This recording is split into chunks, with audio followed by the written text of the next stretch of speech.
we've still got to take that out and actually take the hub off this thing here. And then once we've got the hub off, we need to try taking this backing plate off because we're going to be refurbing and painting. Here, you have to basically bash out these two little things here. You see how they're bent in like that? You just have to tap them out because they're basically locking the nut in place, and then you should be able to get this special tool on there and whiz that bearing off, that nut off. You can actually get this nut separately from Mercedes. It's about £4.80 plus VAT, but it also comes as part of a bearing kit as well. And there's two types of bearing kit. There's the bearing kits that come with this nut and the bearing kits that come without. And there's about £5 difference between those two kits, and I'll give you the part numbers for both kits at the end of this video. We've got this clamped firmly in a vise. Now, using this laser tool number 4846, these teeth here should exactly fit into those holes and allow us to undo that. So let's give that a go. Just to warn you, you're going to need to tap this socket into there just to make sure it's properly seated. Okay, well, here goes. The DeWalt impact wrench. Can it do what a massive long breaker bar couldn't do? Oh my lordy. Will you look at that? Using the setting number 3 on this DeWalt impact wrench here, that got that nut there off without any problems at all. You've got the nut off there. Getting this hub out and separated from this rear axle can be really, really difficult. One way of doing it is to put the brake disc back on. This method really only works if you're not planning to use the brake disc again, because we're going to be bashing the back of this brake disc and then to try and dislodge that.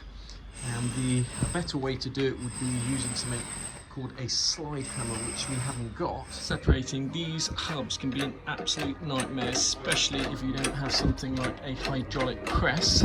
When you push them out, you've got to be really careful that you don't crush those threads at the end. So we're just using a socket that sits inside.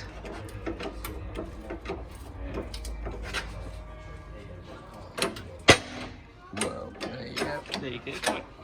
And that's why you'll never get that out bashing it with a hammer.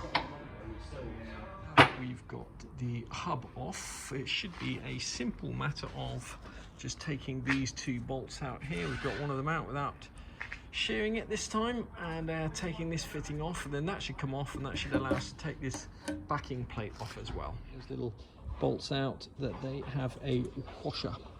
Hex bolts here, it's really important not to round them, so make sure you clean them out with a little screwdriver first, and then you tap that hex bit in with a hammer so that it's all the way in. Wrench. Before you take this backing plate off, make a note of how the rubber grommet sits in there. It sits with this little cross facing upwards. You've got all these fittings out, this should just come off. These two are attached together, and the way to get it off is to kind of twist it off. But it's very important, as I say, if you're going to be reusing this and not repacking it with grease and cleaning it out and putting new racers in, that you cover that with a rubber glove or something, so you definitely can't get any dirt or grime or dust in there. Trying to lever this up like this, and this denting this plate, especially if you're going to be using yours again, and tap it this way to turn it to break the rust, preferably with a piece of wood or something, so you don't damage the metal in any way. And then once you've got it free, it's just a matter of wiggling it around, getting it over the top. Under all this rust here is a rubber grommet that you'll need to get out if you're painting this or sending it off for sandblasting or anything. Now, when you get that out, it's incredibly easy to tear them, so just be extremely gentle and patient. Use plenty of lubricant plus gas, whatever it is you use, so that you don't end up tearing that. The hubs separated from the control arm.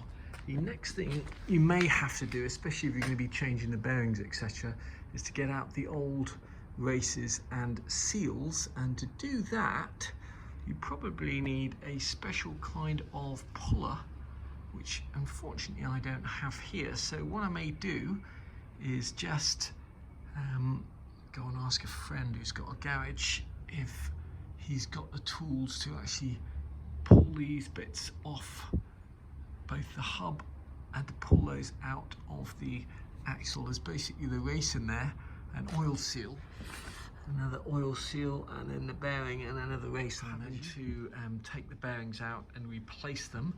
The kits are not particularly expensive unless you get them from Mercedes. I think from Mercedes they're about £100 plus VAT per side, and elsewhere they're about £30 per side. Make sure that you keep the hub that came out of the axle together, because they're basically matched. You can't just, they're not interchangeable, because the bearings will have seated into that race in a slightly different way. The other thing to mention is, whatever you do when you're trying to get these hubs out, don't ever be tempted to knock the end of this with a hammer or something. Possibly you might get away with knocking it if you've got a nut on there or a socket or something, but don't ever knock just this part with a hammer, because unfortunately I have inadvertently compressed the threads on this side somehow, which means recutting the threads on this hub, which is a right old pain. So don't be tempted to do that. Save yourself a lot of time and heartache. Is that coming out? No, I think it's moving.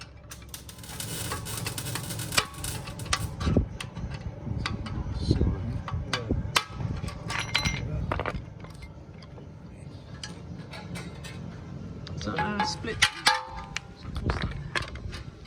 Oh, that's part. That's a spring with the rubber. Yeah, I can get that out of the way. Well, actually, that part not okay.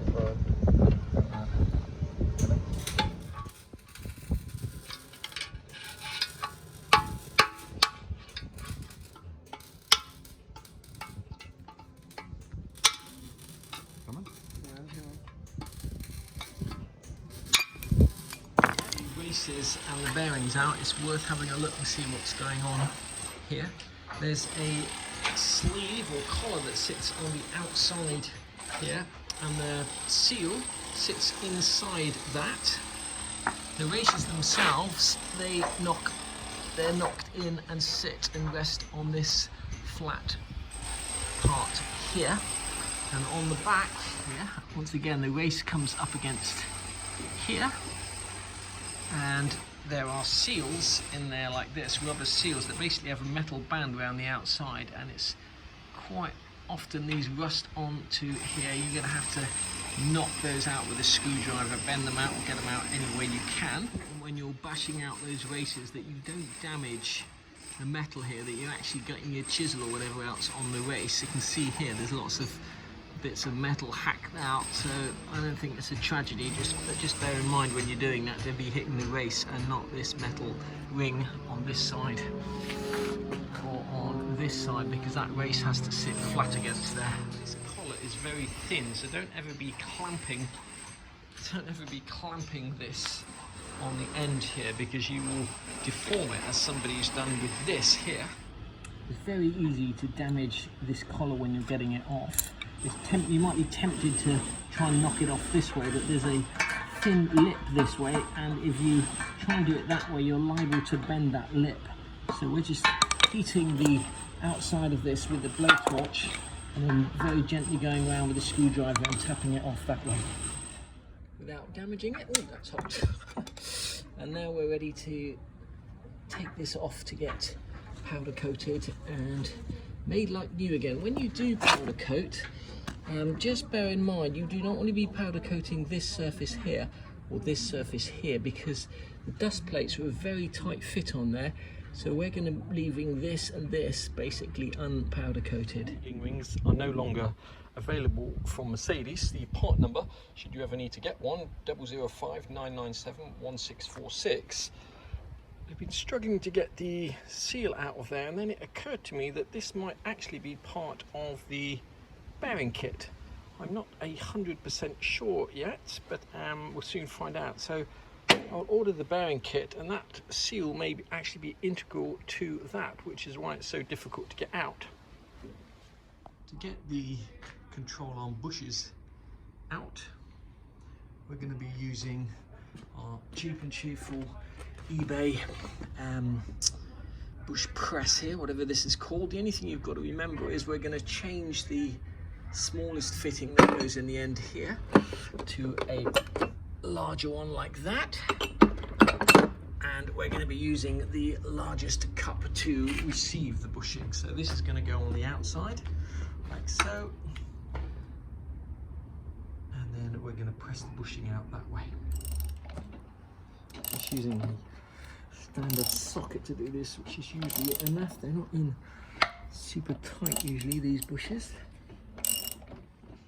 When you're pressing this bushing out, is that the top of it here is hitting the top of the cup before the bushing is completely out. And if that happens, what you can do is just get a set of mole grips and just clamp them around there so that you've got, this is then pushing on the mole grips. It will give you a slightly higher cup effectively. When you tighten this up, you should find that the thing comes all the way out. Do this one-handed. We'll take this off now. In theory, you should find that that has come out a lot more. You should. With one hand, just pull it out like that. Rear subframe mounts can be a pig to get out. One of the ways of doing it, I'm not necessarily recommending this, but I'm just saying this is the way that works for me. You can just hook that under one edge of there and under here and use an impact wrench, and you can see that that's going to pull that out. The advantage of this method here, if you happen to have some kind of puller like this, is you can do it when you're upside down and this is still attached to the car. So let's have a go and see how this goes. Finally got these two rear subframe mounts out. I made the mistake of trying to bend this out with a screwdriver instead of mole grips, but in actual fact those two flanges there are exactly what you need to hook this under to pull it out. So if you have made that mistake, you can do what I did, is just drill a couple of holes, put a bar. I used a little old drill bit through there to get one of the teeth underneath there like that and basically pull it out. And I've been using the edge of this to hook the other side on. It's pretty thick steel and the chance of damaging it are quite slim. As I say, I'm not necessarily recommending that method, but it does work to get these mounts out if they're really in there stuck and you happen to have one of these because you've had to take a brake rotor off or something like that. How the orientation of those things goes in here, first of all by virtue of these little mounds here, but also by their black paint, although you won't see that once it's been powder coated, so we'll just make a note. Now, Febi do two wheel bearing kits for the Mercedes 107 SL, and the kit that you'll probably want is Febi part number 08840. It costs about £30. You might pay a few pounds more, depends where you get it from and how many you get. You'll need one of these kits for each side. And this kit comes with that castellated nut and also the washer, which you'll need or you can replace for the axle shaft. The other kit that they do, which is exactly the same, apart from it doesn't have that castellated nut and that washer, is part number 05569. And that, as you can see, is £5 or £6 cheaper.